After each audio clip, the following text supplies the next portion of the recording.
Hey guys, what's up? Abomination9 here, and we're back playing some more Robocraft. Now, as you can probably tell from the title, I'm going to be showing off a Dalek from Doctor Who, but obviously we're looking at the Speed Racer Mach 5 vehicle because I kind of want to, like, glide in to checking him out in the editor, because he's pretty big. You can see him right here, like a little preview down there, but so we're just going to, like, smooth into him being in the editor right now, because it's going to take a while to load up anyways, so...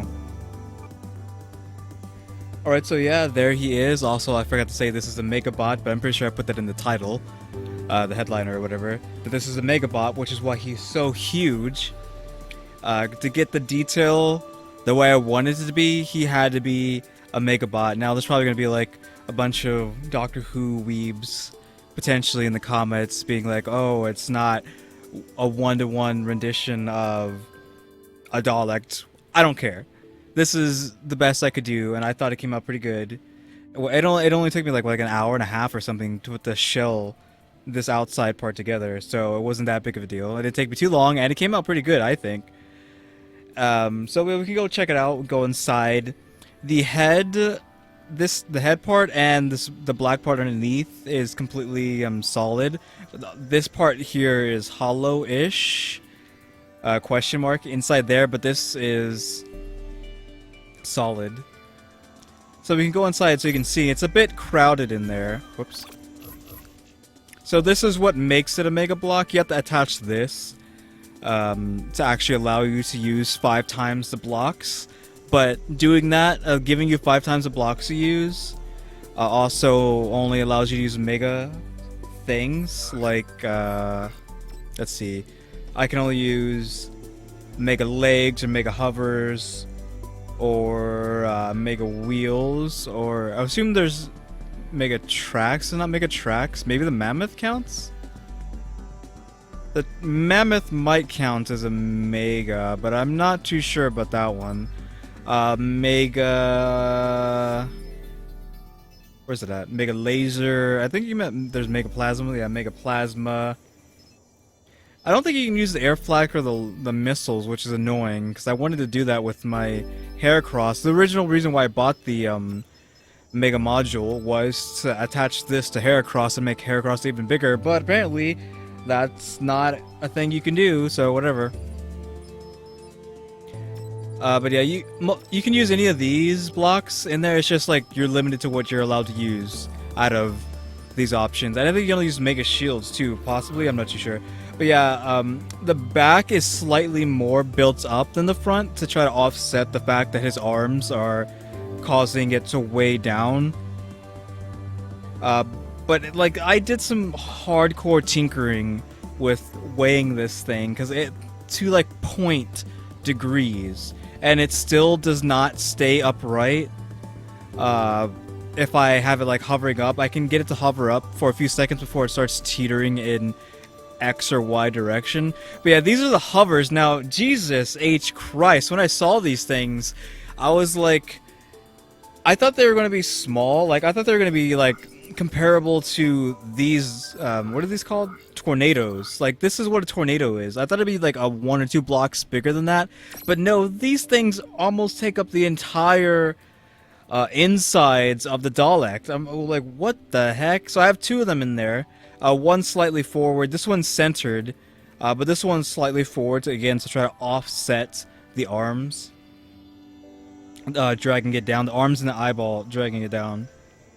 Now, like, getting into like how, just like, I don't know, discreet, how exact I have the weighing done. As you see, I just have like random spike blocks down here. I think these blocks are like 2 point something kilograms, and these little ones right here are 0.8, and I had to use literally down to 0.8 blocks to try to get this to like just stay upright. Like, that's how specific I had to do it, and it still isn't perfect, but I'm not gonna sit here like placing 1 block at a time, going into test, coming back, because it has to load the bot back in every time, and there's so many blocks that it takes a few seconds to do that, like half a minute to load the robot in. I'm not gonna keep doing that over and over again, just like testing 1 block at a time. So yeah, that was ridiculous. But like I said, above this part is completely encased, and it can get some height. But again, I don't want it to be doing that. So we'll go into test robot. Now this is all I'm going to do. I do not have enough money to be buying... Oh, actually, I'm going to show you right here. It's going to hover up, and I'm going to show you how long I've got it to stay up from me messing around with those decimal points. Okay, look. It's going to start teetering in a few seconds. And it's starting to drop, so I'm going to stop it from doing that. You see, it was able to keep upright for a while. But it just cannot stay upright. But yeah, what was I was saying? I don't have any guns on this, so I can't bring this into combat. So we're just gonna show you off in the test chamber here, because they cost $9 million, which is like four times the amount it costs for the hover. For one hover, it's like 2.5 million or something, somewhere like 2.4, something like that. So it took me about 2 hours to get both of them, I think. So it would take me forever just to get one gun, and you need 6 lasers to reach maximum fire speed. So yeah, it's gonna take me quite a while. So I won't be showing this thing off in actual combat for a few days, potentially a month, because I don't want to be playing every day just to get enough money, like grinding to add guns to this thing so I can do a combat video of this out in the public. But yeah, so it can move. This is as fast as it will go, which isn't too bad. I don't know if I can add thrusters. I didn't even see if I could add thrusters or not, if that's like an illegal thing to add, but this is as fast as it goes, which isn't too bad. And I can make it hover up without it tilting like immediately. Like it just doesn't go like I hovered up and it falls down immediately. And it's kind of RNG really, because sometimes it will just, like, as you saw there, like, see, now it's actually just staying upright for a while. But when I did earlier, it went down immediately. Now, going up, like, hard slopes like this, it'll get stuck. But what you want to do is, like, give it a couple taps, a couple taps of lift. And you see, just a little bit of lift, and I can actually get it to go up. But I want to, like, drop it back down immediately. Or if I want to go down, I want to like get as much height as possible, and actually that went pretty good, and then drop it down. Kind of want to make like a hop. So that was kind of a slope, going down a slope, but here we'll go up this even more slanted one, and then I'll drop it down off a harsh like ledge. So I'm just giving it a couple taps of lift to try to just get it to go up. And then once you get to the top, you want to like get it down. You don't want it to like teeter over. So I'm gonna jump down. So it kind of looks like he's jumping when you do this, but you want to go forward and then get as much lift as possible, and then bring it back down. So it kind of looked like he just jumped. And then I'm gonna come over here to this bumpy area to show you how he handles bumps, or like hard terrain. So I'm holding down shift, by the way, to make sure he stays grounded, because shift descends you. So I'm holding shift to make sure he doesn't do anything crazy. Its turning speed isn't too bad. It's pretty decent. So he can handle mild bumps, but like bumps like this over here might be a bit too much, depending on how crazy you move him around. Though obviously to deal with that is just to like lift him up completely and then bring him back down. Almost lost him there. So you have to be super careful when dealing with harsh terrain like this. Oh my god, I keep feeling like he's gonna teeter, because you don't want him to fall, go too far in any direction really. So you really want him to be on some flat terrain, even though the maps aren't necessarily completely flat for most of the part. Oh my god, for the most part. So yeah, I don't know, I think it's pretty cool. By the way, I had asked a friend for suggestions, and this happened to be one of them, which I forgot to say in the last video. If you have any suggestions for me to build, put them in the comments below.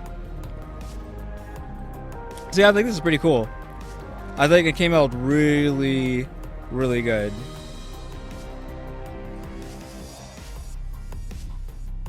And I don't understand why I don't see more people with megabots like this. Usually, everyone follows the same stupid copy-paste nonsense of like a megabot, which is either like a biped or like wheels or whatever the heck they're using. And it's kind of like a triangular-ish shape with just like 5,000 guns on it. Like, why is no one building anything unique? Like, I actually saw someone build something unique the other day, and it was an Articuno. And I had been thinking about doing like a Zapdos or something.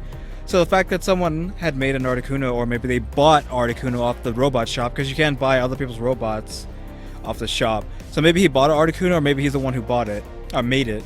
But I thought, oh yeah, I wanted to make a Zapdos, so that's cool that people, you can kind of make something similar to those birds. But yeah, why is everyone just using like these cruddy like boxes or like copy paste robots that everyone is using? Like, make something unique. This is a game to make whatever you want, and you're sitting here using a box. Like, make a Dalek, make Mach 5, make a squid, Splatoon squid, make what's the other thing? Andros from Star Fox, make Eye of Cthulhu. Like all the other things I've made. Like, come on, guys, step it up. Plus, this thing's giant. I've never seen anybody make anything of this size before. Like, this thing is huge, obviously, compared to anything else I've made. Even the Eye of Cthulhu isn't compared to this.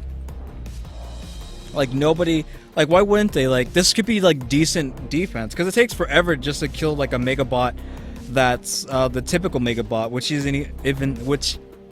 usually isn't that big. So if you make something of this size, like if you use that entire test chamber room or whatever, you could make like some huge defense. Like, I could just like drive this around, like screw the guns, drive it around, and just have my teammates hide behind me while I take the fire. Like, just take the flak, and they can just shoot around me. Like, come on, guys, use your imagination. So yeah, guys, that's all I can really do. I can just show off him. Oh yeah, I wanted to show him tipping over, so I'll tip him over so I can use the button that realigns them. I hate the realignment. It should be almost instant, or they should just make robots always have a certain center of gravity, I guess, to where they won't flip over. So I'm just gonna try to flip myself here. Okay, there, we've fallen over. So this takes 10 seconds to do this, which is at least 2 seconds too long, because a railgun can recharge its ammo in 8 seconds. So you've given him 2 seconds to completely destroy you, so he can pretty much hit you with like a volley of 2 clips, which I think he only holds 6 rounds. So he can hit you with 12 rounds, which should be enough to just completely destroy anybody, as long as you're not a Megabot. I mean, come on, guys, 10 seconds? It should be like it should be like 5 or something. It shouldn't take 10. Like, 10's too long. You're dead. You're dead in 10. That's how, unless you're like nowhere near an enemy, you're dead. But yeah, guys, thanks for watching. To the next episode, whatever that'll be, whatever creation that'll be. Like, subscribe, comment, you know what to do. See ya.